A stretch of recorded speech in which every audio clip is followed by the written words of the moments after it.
Hello everyone, welcome to Homeschool Autism Life.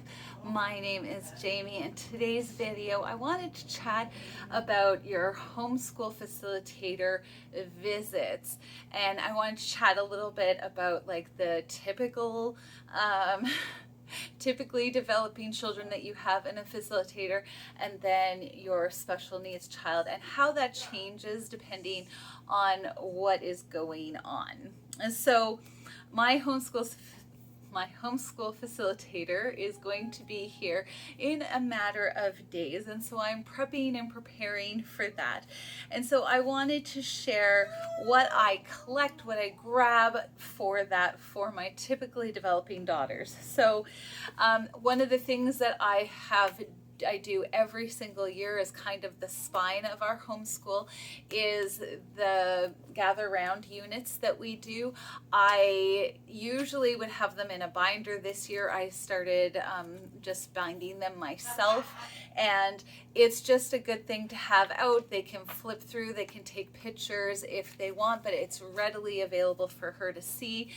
There'll be a stack of them for Sienna, a stack of them for Inara, and she can just go through and go, oh, okay, and move on. Another thing that they like to see is marks for their math. Again, she can flip through this if she wants. She can see what she needs and just be able to determine, yep, they're doing math. This is what it looks like. These are about the marks that she gets. The other thing that I have for her as far as the academic portion of school is I have a folder in which I do for both of my girls that includes all the marks for Bible, for their assigned reader, for IEW that we do, their writing projects, and a test on each unit that I put together. I just come up with some things that I want them to understand and make sure that they have. Sometimes it's tests about flags, sometimes it's, you know, what did you learn about igneous rock, that sort of thing. It's not, doesn't have to be crazy. Yeah, and then for my Inara as well, she does science on her own to kind of prep her for more high school level courses, and so I have that in there as well. So it's really easy for her to just snap those pictures and take pictures. And then I want to make sure that she sees the well-rounded education. It's not just book work that they're doing. So I'll include things like handcrafts that they've completed, make sure that I've got those ready to go, any projects. So if you watch my videos regularly, you know we did an Africa unit, and so this was the book that they put together, the not just reports on different things, but recipes and animals, and like we put this whole book together over the course of those 6 weeks, and so there's lots for them to look at. They put pictures together. Like, this is something that she will appreciate seeing as well. Another thing that I do is I put together, and I haven't put it together yet, but I often put together a album of our school activities, like all the things that have to do with school. Sometimes it's directly to do with school. Sometimes it's things like our field trip. So we went out into the Badlands, and so I take pictures of that. And sometimes it's their curricular activities. So this is the girls doing dance. I include that as well so that she sees a well-rounded experience of their education. I also have a book ready for both girls if she wants to. So my one daughter is a fluent reader.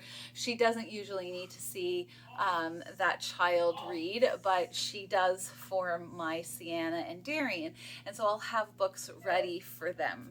Okay, so that's what I have put together for my girls who are typically developing. And then for my special needs son, I do a lot of pictures because he is in no way, shape, or form a performing monkey. He will actively not do what is desired because he feels that strongly about it. So I do a lot of taking pictures. So this picture, again, that's for my girls, but it was back to school, Alberta, or Africa, going to Africa. And so I had drawn this, and so that'll go in front of their Africa unit pictures.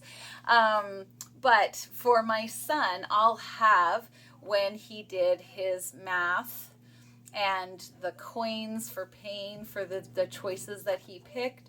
I'll have this is my name, I am autistic, because I'm trying to teach him how to articulate his name, explain what's going on with him to a police officer or a stranger, in case he gets lost. I want him to be prepared. So those are things that we're working on, life skills.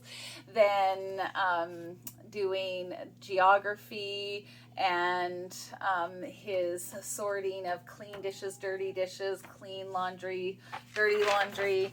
I have those ready and prepared so that she can see that he's doing those things, but doesn't have to actually perform them right there. I also will have some of the menus that I'm doing with him.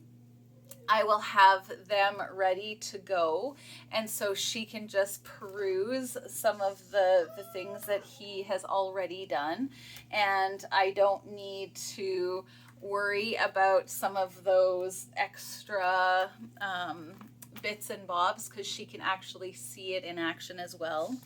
And then anything that I do on a regular basis, I also pull out so that she can see. So one of them is doing a song like Jesus Loves Me.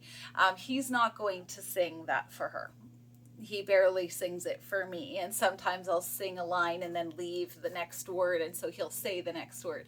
So again, it's more just showing what we are doing, what we're accomplishing. And then I think you guys have seen these books before, but I will have those out. And then I'll pick the one that Darian it's his favorite one, and we'll do this one for her.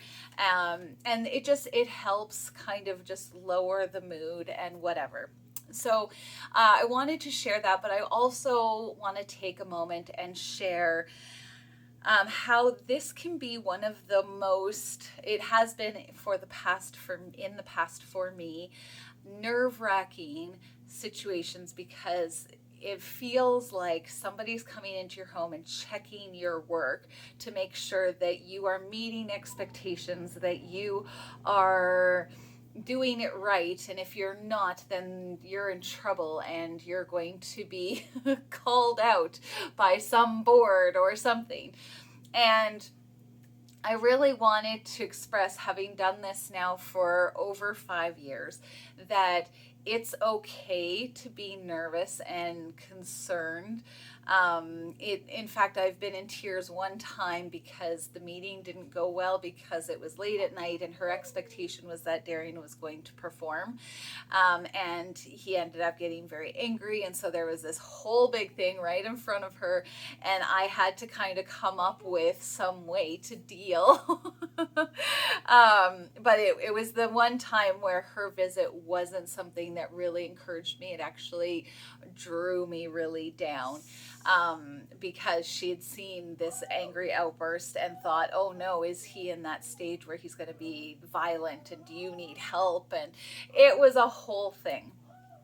So I just want to encourage you, if you are expecting somebody for the first time, or you're still in that place where you're petrified because they're coming and you aren't sure what to grab, or you don't know, like, it's crazy what our brains do, because we are in charge of this homeschool thing. We're preparing our kids for the rest of their lives, and it becomes this big, huge thing in our head.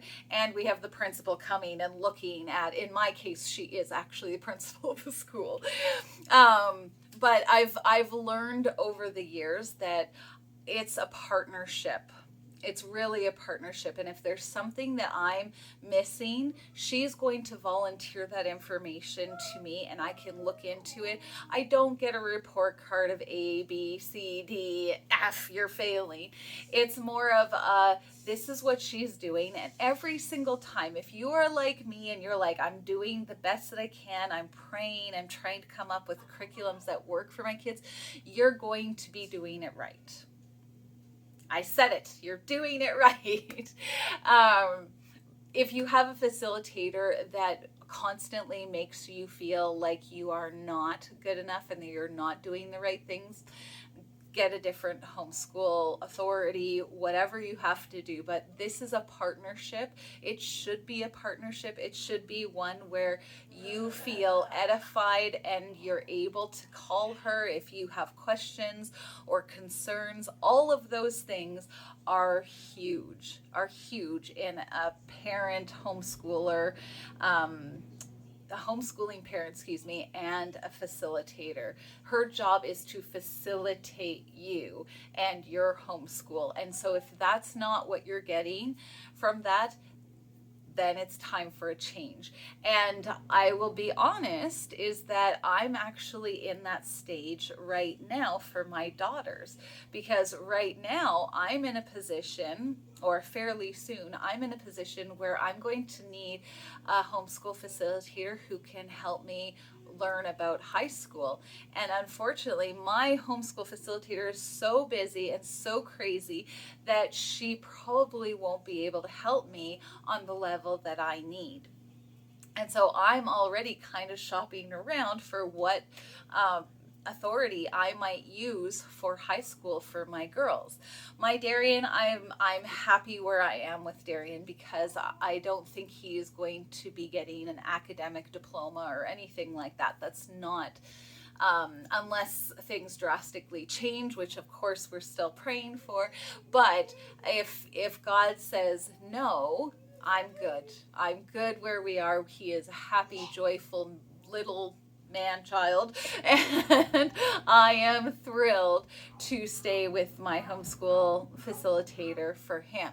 But I might need to make a change with my girls, and I've been struggling in the last little while, because she's almost coming, to broach that subject with her, because even some of the things I want to do, I'm not sure if she's going to want to discuss, or she's going to think differently about it than I do. But I'm wanting to, and I'm saying this to myself as well, I'm wanting to encourage you that if you need to make a change, do so. Do so. It's gonna be okay. It's gonna work out. And it's, the whole point is in the name. They're supposed to facilitate your homeschool. And if it doesn't work for whatever reason, she is awesome. My homeschool facilitator has been epic and awesome in every way. I love her to death. We pray for her.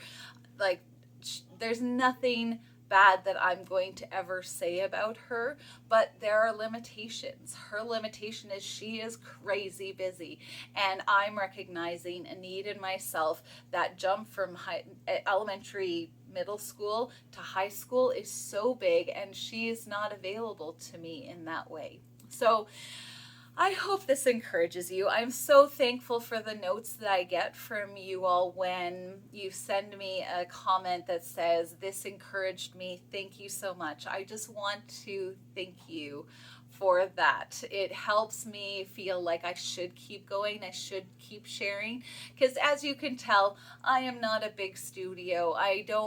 I'm not very technically minded, so YouTube changes and does something else, and I'm like, I'm keeping on doing what I'm doing.